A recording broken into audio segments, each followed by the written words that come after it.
Dalton Kincaid, Dawson Knox, 12 personnel. What does it all mean? How does it all come together? We're breaking that down today on Locked On Bills.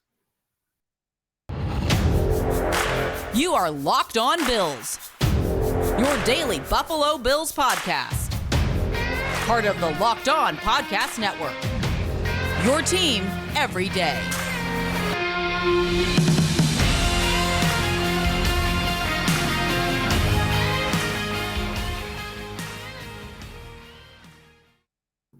What's up, Bills Mafia? It's Joe Marino, author of Go Bills and Buffalo's Run, also the co-host of the Locked On NFL Scouting podcast, and I'm your host of Locked On Bills. I do want to thank you for making Locked On Bills your first listen every day, and a big welcome to our everydayers. You know who you are. Those of you who never miss a single episode, I appreciate y'all being here very, very much. I'd also like to invite you to subscribe or follow for free on YouTube or wherever you listen to podcasts. We're part of the Locked On Podcast Network, your team every day. Well, folks, this is an episode that I'm very excited about. I've teased it multiple times. We're getting into the weeds on this entire conversation as it relates to Dawson Knox, Dalton Kincaid, 12 personnel, how Ken Dorsey can maximize this, what Josh Allen needs to do to get the most out of these weapons. And I'm not having this conversation alone. I'm joined by Anthony Prohaska of Cover One. You can tell if you're on YouTube, you've known that for like a minute and 40 seconds by now. If you're on the regular podcasting mediums, we want to bring Anthony to the mix here to have this conversation. And you guys probably remember Anthony from the project that we did, the Consensus Top 10 Most Important Players to the Future of the Buffalo Bills. And Anthony was one of the panel members. I've had him on for a couple of years now doing that. And he did a little blurb on Dalton Kincaid for that. And I listened to it and I said, you know what? We got to make a show out of that. And so I invited him back here to have this entire conversation as we unpack this 12 personnel idea and how the Bills can maximize Dawson Knox and Dalton Kincaid. Anthony, welcome. Thanks for being here. No, thanks for having me. I was mentioning to you off air, I've known of your work for a while and, respected it in the multitude of forms that it comes in. And you were on my show pre-draft and we broke down some Bills draft prospects and Bills draft, trying to build that ideally out. And then, the project came around and you asked me to be on this, full episode breaking this down. So I'm pumped and honored. Thank you very much for having me. Well, I'm glad that you're here. I'm glad that I'm not having this conversation alone. And really what that comes down to is I want it to be comprehensive. There's a lot that I think we're all trying to digest as the Bills, who have been a wide receiver-centric offense, have now paid a tight end $14 million a season and also drafted one in the first round. And so there is a big shift here, or there should be a big shift here coming with this offense. And so we want to provide all the information necessary for Bills Mafia to understand what's going on here. So let's start with a very, very basic question, and that is, what is 12 personnel? And that's very simple. It's 2 tight ends and 1 running back, right? And what I want to be mindful of in this conversation is that it is leaning a lot into 12 personnel, but I think the most important thing is it's leaning into 2 tight ends on the field, right? That's what we want to really break down, because there could be 22 personnel, right? It doesn't necessarily have to be 1 back, 2 tight ends. The focus here is 2 tight ends. And obviously the Bills have made these investments in having 2 tight ends, and so there's something that it means. And so with us understanding now what 12 personnel is, 2 tight ends on the field, 1 running back, Anthony, can you explain for everyone the difference between the 2 tight ends that are typically on the field, which is the Y tight end and the F tight end? Yeah, so your Y tight end is more of, if you're thinking about it from how you watch the game, it's more of your traditional tight end. It's that inline tight end, the guy who's usually, attached to the line or the end man on the line of scrimmage. Again, he's more of your traditional inline kind of guy. The F is more of your quote unquote move tight end. You could put him in motion. You could have him hipped off, the Y attached to the formation. You could have him in the backfield. You could have him in the slot. So it's more of the hybrid kind of tight end role, baked in with some versatility as far as alignments and responsibilities and what you can do with those guys. So an example of a Y tight end in the NFL is, the very, very traditional player, but the F tight ends are more your Evan Ingrams, your Kyle Pitts type players, what we remember from a Jimmy Graham, right? Those types of players. And I think that's where we envision more of Dalton Kincaid living. And we imagine Dawson Knox living more as a inline traditional tight end. But I do think that as we get later into this conversation, I'm going to bring some information to the table that I think is going to provide even more clarity there. So that's your 12 personnel. That's the two tight ends, the Y and the F, the differences there. So Anthony, when you think about this idea conceptually, right? What are the benefits? What are the benefits of a team leaning into a 12 personnel offense? Not that I think it's going to be the primary formation, but why would teams want to implement 12 personnel or two tight end sets? It stems from kind of the somewhat inherent advantage you can have by being in 12 personnel in theory, because 12 personnel allows you to be more multiple by being able to present a threat in both the run and the pass. By having two tight ends on the field, especially this is an important piece too, having two tight ends that can both function as blockers and as receivers or pass catchers. Like having a 12 personnel package with Dawson Knox and Dalton Kincaid is much different than a 12 personnel package of Dawson Knox and Tommy Sweeney, or even Dawson Knox and Quentin Morris, as much as I like Quentin Morris.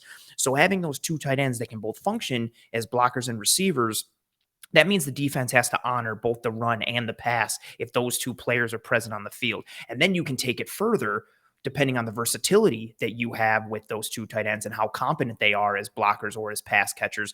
And then that allows you to get to more of the play calling and or play design menu without having to turn the page, i.e. without having to change personnel. And then that allows you to dictate to the defense. You start to play off the matchups. If you've got a tight end in the pass or the run versus a smaller nickel corner, is that too much of a mismatch for the defense? Does the defense have to counter and say, you know what? We need a bigger guy in at nickel. We need a third linebacker. We need a third safety in order to match up with the physicality. Now, okay, do they have the athleticism to, function against those pass catching tight ends once they're out in the route distribution? And it basically forces the defense to have to answer all these questions just by having a certain personnel package on the field and the wide variety of things that you can get to from it. Yeah, one of my favorite ideas of 12 personnel is the fact that it introduces extra gaps, right, in the run game that the defense has to account for. And what is fun about that is if you think about it as two traditional tight ends, like where they're both kind of inline players, one on the line of scrimmage, maybe one just off the hip of the offensive tackle, maybe offset a touch, is that you can have some short motions. You could put Dalton Kincaid out there in the slot as a traditional Cole Beasley slot player, short motion him in and have him align and very quickly alter the way that the defense looks at the alignment and compensates for their run fits, right? Like there's a lot of layers to that. And in segment 2, we're going to talk a lot about why it's so important to be able to run the football out of 12 personnel to maximize everything that exists. But just to kind of expand on what you talked about there, I mean, obviously there's if you have the right players, which I think the Bills do in Knox and Kincaid, to create those mismatches that either makes the defense either, well, we're undersized or we are we're too heavy, too heavy, right? You can be wrong. You can be, no matter what, you can be wrong. And so from the passing game perspective, but also the running game perspective, there's just a lot that you can stress a defense with by having the two right skill sets to run 12 personnel. I love that point so much because I feel like it doesn't get talked about enough. If you're a spread team like the Bills have been traditionally in like that 11 personnel grouping, especially when you're in like your standard like gun formation, you've got 2x2 and you really only have like a 5-man surface so it's just your 5 offensive linemen. There's only certain runs that you can get to, especially from a gap perspective, like you mentioned. So when you add more bodies, when you increase that surface, now you've got a 6-man surface. Now you've got a 7-man surface. Now the defense has to kind of recalibrate a bit because now they're threatened because the offense from just a pure run game perspective can now get to more gap runs. They can now function a little bit more from a weak side zone perspective because you've got the bodies up front. So more of the menu becomes available there just from a run perspective. And then if that starts to click, now all of a sudden, I don't know, are you bringing down one of your 2 high safeties because you want them to function in the box, and now you're playing single high looks, and now you're able to go play action and you're running these crossers or hitting the seams with these athletic tight ends. And then when you add it to are they heavier because they brought in a safety or a linebacker? It all stems from that, which we will talk about, that run piece and just what you can get to. And the defense has to provide answers to a multitude of questions. And like you said, even if they provide the right answer here, the Bills can change the question and then make them wrong.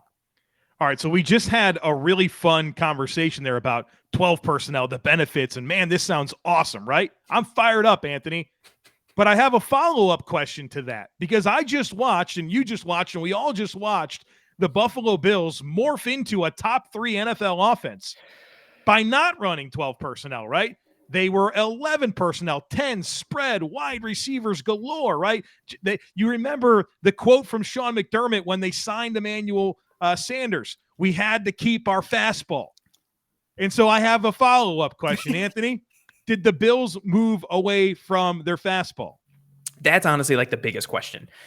I don't think so because of Kincaid's skill set I feel like I hate comps in general. I hate it come draft season. I hate it for guys when they're coming into the league. I don't like comps in general, but the comp is getting thrown around so much. Like, oh, Dalton Kincaid, and he can function like Cole Beasley, the Cole Beasley slot role, so on and so forth.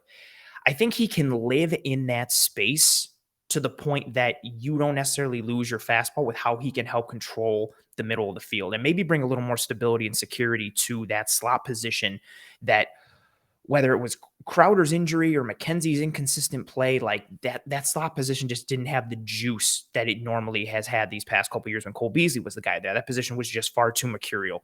And part of the benefit of Dalton Kincaid is that you can be in, by definition, you're in 12 personnel, but you can align in traditional or common 11 personnel alignments and formations and run 11 personnel plays. Now, they're going to have to be different because 1, he's a rookie. 2, he's not operating on the level in terms of precision and quickness and skill set and body type that Cole Beasley was, but you can still get to enough of your fastball. And I think if there is any, trade-off or fastball lost, I think the benefit of increasing the efficiency and strength of your secondary and tertiary pitches. I think that's what you would use for third there. I think that potential loss of the fastball is outweighed by what you gain from your second and third pitch.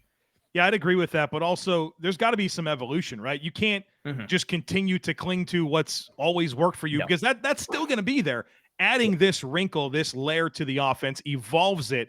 And I think it's a bit trend-sending. And, I think the NFL is leaning more into this. I think you can look at last year's draft and see some of the decisions that were made. I mean, you saw the Green Bay Packers pick a tight end in the second round, tight end in the third round. Yep. You saw the Jacksonville Jaguars pick Brenton Strange in the second round after, bringing back Evan Ingram, right? Yeah. There's an urgency across the league here to do this. And I think the Bills are well positioned to be at the kind of the tip of the spear here with that new trend. Yeah, all right, folks, we got a bunch more to get into here. And then, in fact, the next segment, we're going to talk about some dynamics that have to be true about the Bills offense for this to work and the learning curve for Dalton Kincaid. But first, I do need to tell you about Built Bar, the most amazing protein bars. They taste so good. You got to try these things. They're healthy and they're delicious. They're delicious because they're covered in 100% real chocolate, and they come in so many great flavors. In fact, they just released a couple of limited time flavors. They have the red velvet cake puff. They have the coconut almond brownie chunk puffs that just came out, the vanilla puff, not to mention all the great stuff that's always there for you, like churro, like brownie batter. There's so many great flavors. It's like eating a candy bar, but they're good for you.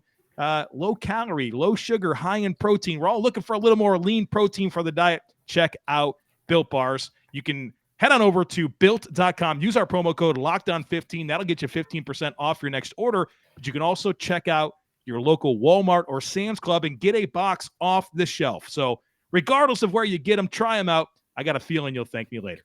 I made the mistake of not eating before we did this, and now I'm starving because those all sound fantastic. Like, I'm not kidding. Well, get yourself a Built Bar. You won't regret it.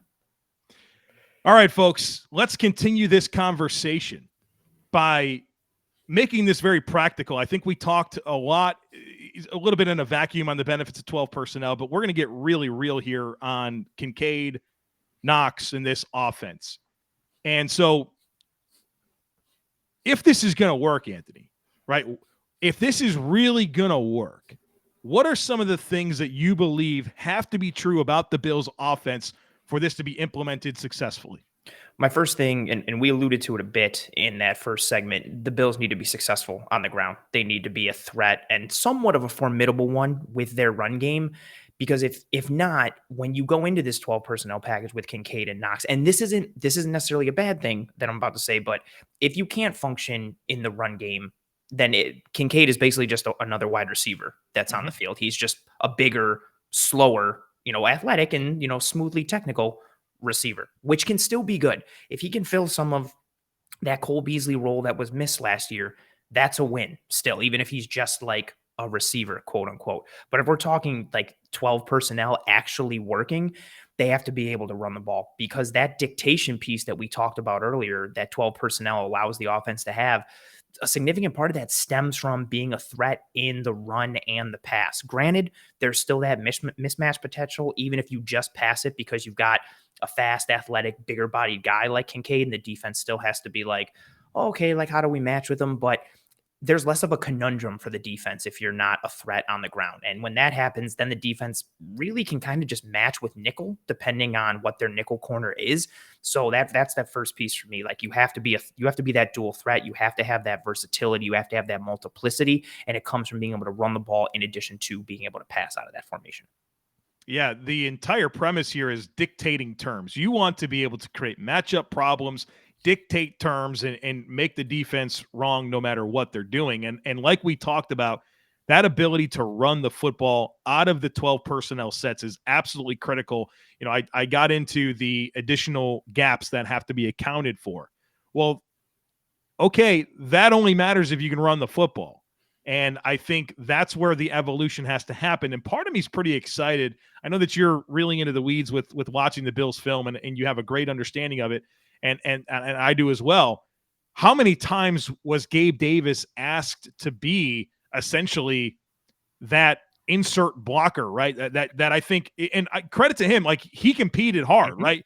But I think you can get more out of that position. They put him in some really tough spots, by that being Dalton Kincaid, and using bigger people for some of those harder assignments in the box where you're having to go, lock horns with defensive ends and big linebackers, right? I think Kincaid is just going to be a better option than Gabe Davis in that capacity. And so what I like about it is I think you can still, line him in that slot position and take advantage of that blocking ability, whether it's short motions or just keeping him there to help you really introduce those gaps. But then I think from there's where your RPO game can really thrive.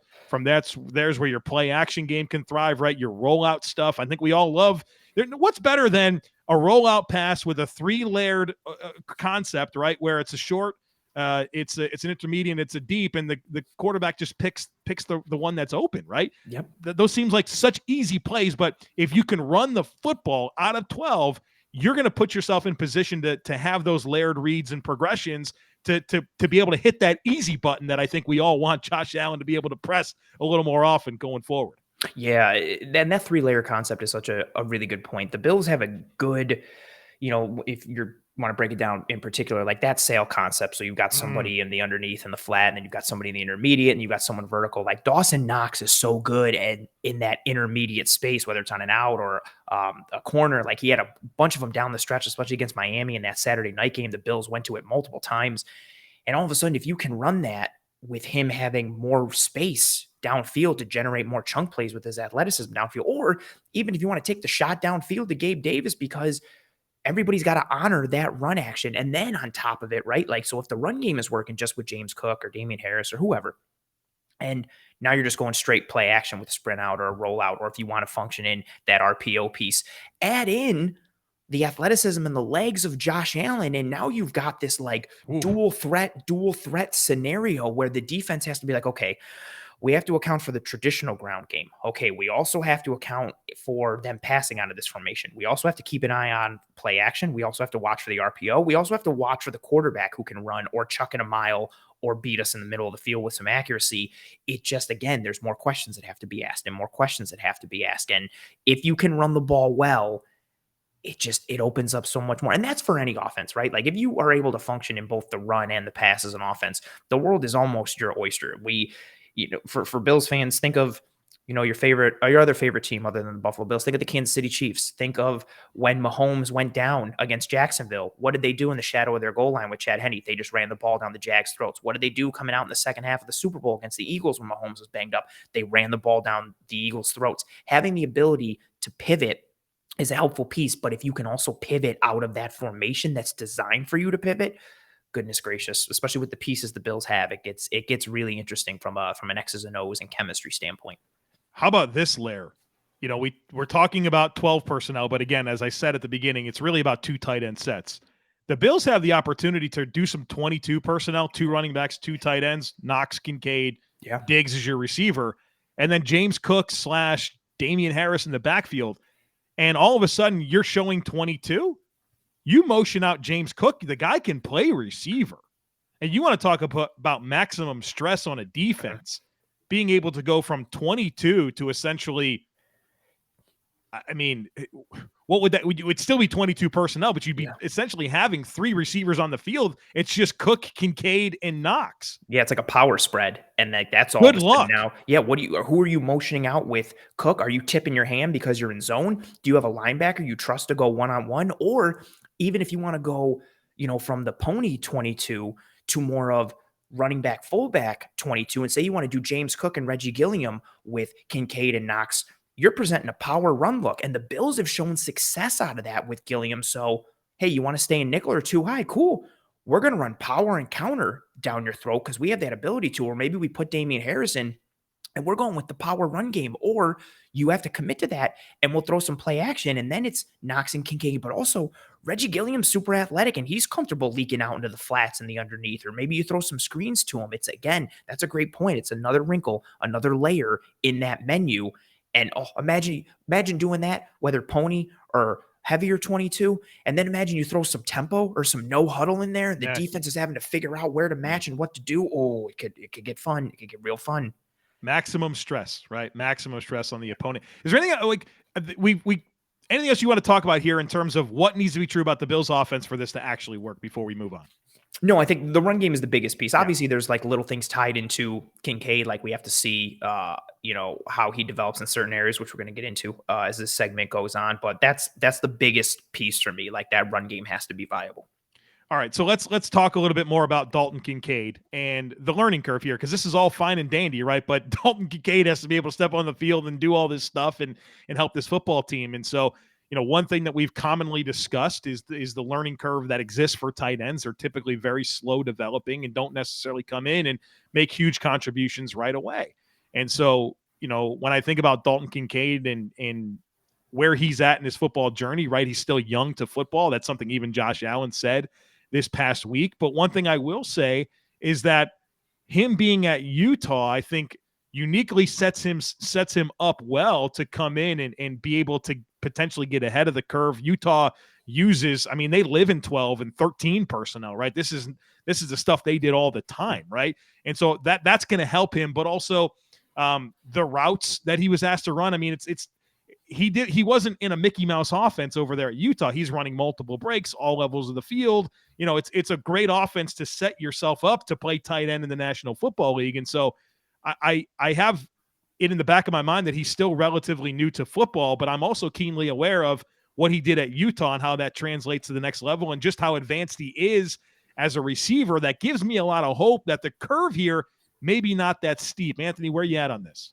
Yeah, I think from a pass catching perspective, I don't think the curve is as steep as the blocking piece. And you hit a bunch of the pass catching pieces. Like you're watching him run option routes from the slot. He can line up he was lining up at the Y at times for Utah and running like a Y option. He's running crossers. He's running posts from inline spots. He's lining up in the slot. He's lining up out wide. And he killed teams in the slot left and right at Utah with his numbers. These numbers and stats that I still have in my head. So amongst the 77 players in 2022 that had at least 50 targets in the slot, he was 3rd in EPA per target, 10th in total EPA, 1st in positive play percentage, 5th in yards per route run, 5th in yards per target, 4th in first down percentage, and 9th in broken tackles plus missed tackles forced per reception. He was a force out of that spot. Now, can he continue to be able to ID coverages pre-snap and then diagnose them and read them post-snap? We've heard Tavon Austin had a good comment last year when he was with the Bills, talking about that this was the most complicated offense he's ever been in. We know how much the offense is a read and react, ID, diagnose what's happening on the fly, and having to do that at the same time and at the same level with the same accuracy that Josh Allen is doing it to be able to be a comfortable receiver for him. So I think there will be a learning curve for him as a pass catcher, but I'm not too horribly worried about that with him learning his route responsibilities and the distribution. Where I am more concerned is him having to know his role and world as a blocker. Like, you have to not only know what's going on as a pass catcher, but do you know your assignments when run blocking and or in pass protection? Are you able to execute them consistently versus NFL size and strength and technique and speed? He's a willing blocker and he's functional. And while he's not deficient in this area, I think it'll be a challenge for him. And I think it's bigger than the pass catching piece, which will still have, some curvature to his learning there. But overall, I think he transitions well to this offense, like you said, given where he comes from and what was asked of him at Utah. All right, we're going to continue this conversation here in just a moment, focusing in on how these two players can coexist in Knox and Kincaid, and just what our expectations should be for the tandem. I have some good data here to share in just a moment. Stick with us. Need a quick break. All right, Anthony, I'm excited to continue this conversation with you, but for everyone that's been listening to us talk about this, they should now realize that you're awesome and that you know football and you know the Bills, and that they should be paying attention to everything that you're doing. So before we go any further here, Anthony, where can the people find you? What is your content? Where is it at? Well, first off, that's tremendously kind of you. Thank you very much. You can find me on Twitter at @pro__ant. That's pro 2 ANT. I host a solo show where I have different guests every other week. Sometimes I'm solo, sometimes I have a guest. I host that live every Tuesday at 9 p.m. Eastern. It's called Disguised Coverage. It's live on YouTube, again, every Tuesday at 9 p.m. Eastern. And then it's uploaded all the podcasting apps and platforms right after that.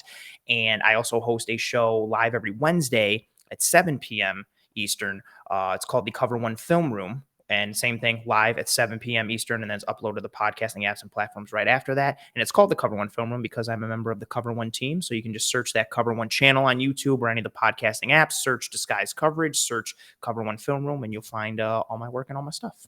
Awesome. I'm a big fan, and I hope everyone that maybe is new to Anthony will check all that out. I think you'll be a more informed Bills fan for sure if you're keeping up with everything Anthony's got going on. All right, sir. Let's get further into the weeds here because the Bills have a lot invested here. We got a tight end in Dawson Knox that over the next 4 years is signed for a 4-year, $52 million deal. You got Dalton Kincaid, who's a first rounder, and the Bills also parted with a 4th round pick to go get him. And I've said about 1 billion times now that's what they gave up for Stephon Diggs. And so I want to talk about how they can coexist in meaningful ways. And to kind of get us into this conversation, let's focus on Dawson Knox. Because in reality, I don't think anything changes with Dawson Knox, right? Like, and I didn't know where you were going to be on that. We hadn't touched base on this, but I really don't think this means anything for Dawson Knox. I think everything that he typically has done over the last couple seasons since he really broke out, he'll continue to do. And that includes the receiving profile. He has taken about 40% of his receiving snaps from the slot. I think that continues to be the same. I think where Dalton Kincaid enters the conversation is nothing to do with Dawson Knox. It has everything to do with kind of taking what we've seen from Cole Beasley in the past. And if you want to go to last year where the Bills really didn't have Cole Beasley, take everything that went to Jamison Crowder, that went to Isaiah McKenzie, that went to, I guess, Khalil Shakir, like all of that just goes to Kincaid. It's not this big disruption to Dawson Knox. Knox does what he does.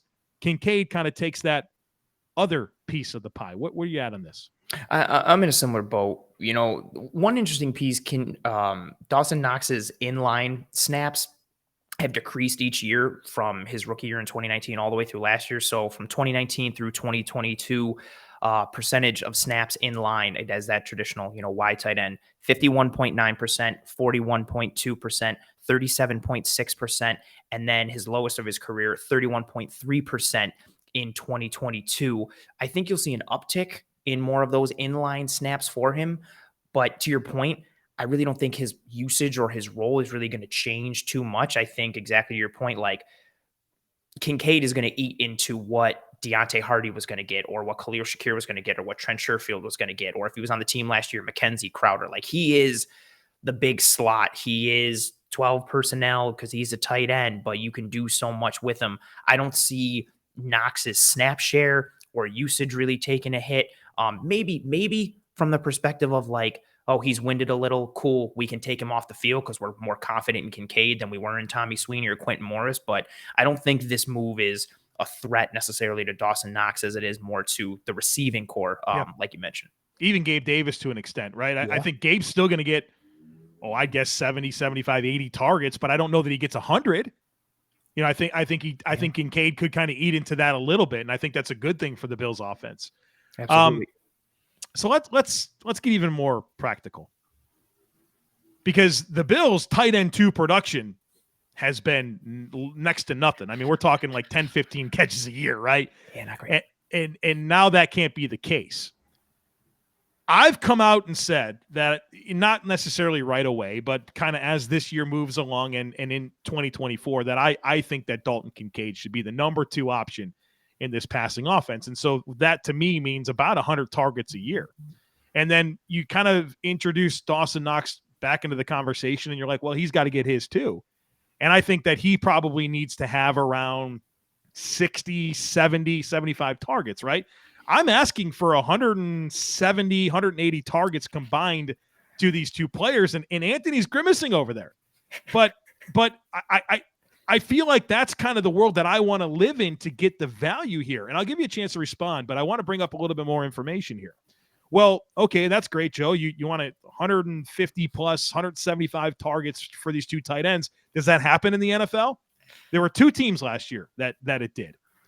And it was the Baltimore Ravens had 204 targets to tight ends, and the Kansas City Chiefs had 201. Of course, 152 of them went to one Travis Kelce. And if I had Travis Kelce, I might throw it to him about 300 times a year. But so this would be what I'm asking for is a bit of an outlier, dude. Like I get this. And if you go back to 2021, I don't think the highest you had no teams over 200 targets. The Dolphins were at 174. The Ravens were at 172. Nobody else above 168. The Bucks with Gronkowski and Cam Brate. So I'm asking the Bills to do something that's very uncommon in the NFL. But if they're going to be at the tip of the spear with this, if they're going to get the maximum value out of Kincaid and Knox, this is kind of what I'm asking for. You can disagree all you want, and I'm open to listen to it, but that's where I stand on this conversation. No, for anybody who's gonna be like, oh, he's going to disagree, I'm in a similar boat. And even if you take last year, right, like the Chiefs made a conscious effort to go to more 12 and more 13 personnel. But again, the numbers are kind of skewed because Travis Kelce is a tight end, but they line him up as an X. Like, he's not necessarily like attached to formation, all these pieces. Exactly what we're talking about here for Kincaid. Go ahead. Exactly. Like, and that's what you have to like lean into a bit. And then the Ravens, like you're saying, like one of the other 2 teams that had more than 170 total targets for their tight ends last year. Part of that is they're a unicorn offense, and their whole receiving core got decimated. Bateman went down and Duvernay went down. Like, they were all on the IR for a majority of years, so they had nobody but those tight ends. So that's a big ask. And then on top of it, if you look at what rookie tight ends have done, which I looked this up. So since 1999, only 9 tight ends have had more than 70 targets in a season. Since 1999, only 9 rookie tight ends have had more than 70 targets in a season. In those 23 seasons, only 9 tight ends. Jeremy Shockey was the highest with 127, which I did not remember. It wasn't that. Yeah, that was a cool stat. His rookie year for the Giants was killer.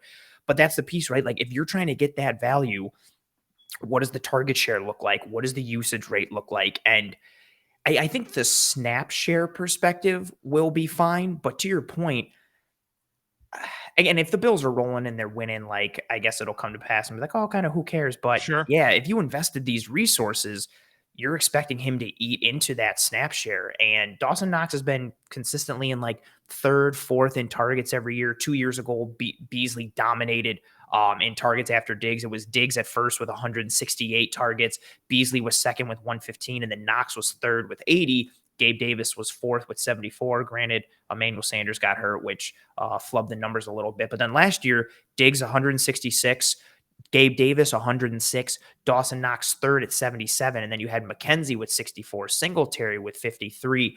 I think you could see a world where Kincaid potentially creeps into the top three in a really strong rookie year, given the learning curve and how hard it is for rookie tight ends usually. But that conversation is going to creep up, because when you use a first round pick on a guy and then you also use a fourth round pick on a guy, you want to see that usage, you want to see that production, and that's going to start to be on the forefront of the minds for people. Yeah, if Dalton Kincaid goes out there and is on the field 30% of the time, catches 20 passes, like that's not going to make anybody happy. Now, like you said, the Bills are rolling, winning football games. Nobody cares about that. But, I think that no matter what, we're going to want to see Kincaid get going. What's interesting is you talk about total targets for tight ends within a team, but usually that's skewed by having a guy like a Travis Kelce. Mm-hmm. In terms of tight end twos, right? Second tight ends last year. The most for a tight end two was Isaiah Likely with 60 targets. Mark Andrews had 113. That's with the Baltimore Ravens. No other tight end two had more than 50 targets last year. So, that's not to cast a big wet blanket over this. It's just the Bills would have to be an outlier. I look at 2021 with the Buccaneers. You had a decent distribution. Gronkowski had 88 targets. Cam Brate had 57. I think that's a world where the Bills can live. Mm-hmm. I go back to 2020, and the Eagles are a team that really stands out to me with Zach Ertz and Dallas Goedert, 72 for Ertz, Goedert 65. Okay, I think that's cool. Even the Rams that year in 2020, Gerald Everett 62, Mm-hmm. Tyler Higbee 60. But I'm still asking for more volume. Again, don't get me wrong. I'm not expecting Dalton Kincaid next year to get 100 targets. Again, it's this gradual build next year, and then 2024. Yes, I am kind of living in that world, but there's enough case studies for me to point to over the last few years that make sense, but they're not common. And so the Bills would really be at the tip of the spear with this, and I certainly hope it comes together. I think we've had a good conversation today that illustrates how it can, why it should, but then there's all right, we got to see it happen. Yeah, and I think that's an interesting point that you mentioned at the end too. Well, they were all interesting points, but that one at the end, maybe this is kind of the impetus for teams starting to move in this direction a little bit more. Maybe with what Kansas City did last year, maybe potentially with what the Bills are doing. Maybe we start to see tight end 2 become a more viable option. So maybe we're sitting here having this conversation, and in 3 years, we're like, oh man, I can't believe we were even concerned. This has become a trend in the NFL. But at this point, to your point, it's a very valid concern, because there's not a lot of tight end 2 targets floating around out there, especially with how teams are built. And now, again, maybe you want to look on the optimistic side of it and be like, well, he's not really a tight end. He's a wide receiver. So there's no other tight ends that are like this, which again is a fair point. For me, I'm really looking to see, I want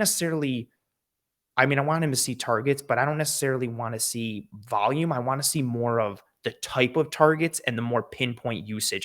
Especially situationally, give me him having a very healthy red zone target share. Take advantage of that mismatch opportunity there. Have him running option routes in mismatch scenarios on 3rd and 2 and 3rd and 3, and you're using him as the F, and you're throwing him on a slide route, and he leaks out, and you just dump it to him, and he runs for an extra 15 yards. I want to see more of the schematic situational usage in addition to the volume, but just because historically the volume hasn't been there, I don't want to bank on it being there. I'm looking at it from a more schematic perspective as far as expectations and hopes to really get that value. I don't want to see him get only 20 targets, but if he had 20 targets and 19 of them were in the red zone, I'd be like, okay, that gives me something to think about. Yeah, if he has 9 or 10 touchdowns, okay. Yep. All right, there's something to cling to. Yeah. Anthony, we've been through a lot here. Is there anything on your notes, anything else that we need to get to here to make sure that there's nothing left in the chamber? No, I think we emptied the clip. The chamber's empty. Nothing left as far as ammunition. I think this was a really holistic view in terms of talking about this 12 personnel piece, because it's so, I don't want to say convoluted, but it is a bit muddy because of the type of player Kincaid is, how he's classified and designated positionally, and then the schematic conversations in addition to the historical trends and context that I think you added. It's not just as cut and dry as being oh, consider him a receiver, or, oh, the mismatch potential is amazing. There's a lot of context and avenues that have to be navigated, and dots that have to be connected and crossed, and I think we did that on this episode. Well, sir, this conversation has been everything I hoped it would be. So thanks for coming on and being well prepared and being an outstanding guest. I'm going to bug you again soon, man. I've been thinking about simulated pressures, and you might be the guy to have that conversation with. I think he just said yes. I think we'll have to do that real soon. So simulated pressures are one of my favorite things in the world. Like, I don't know why. I just love it. I did a video breakdown series for our Cover One subscribers last year. Yeah, I'm a huge proponent of it. All right. Well, let's plan on that in the coming weeks here, and that, because I think that could be a thing that the Bills do a lot this year. I think they should. So that's all right there. That's coming up soon. So that's going to do it for us here today on this episode of Locked On Bills. Hope you have a great Memorial Day weekend. There will be a podcast for you on Monday, so rest assured that'll be there for you with your whatever you're doing on Memorial Day. I'll be there for you in your podcast feeds as well as on YouTube. As always, I kindly ask that you rate, review, share, subscribe to the podcast. Have a great rest of your day. Go Bills, and I look forward to catching up with you again on Monday.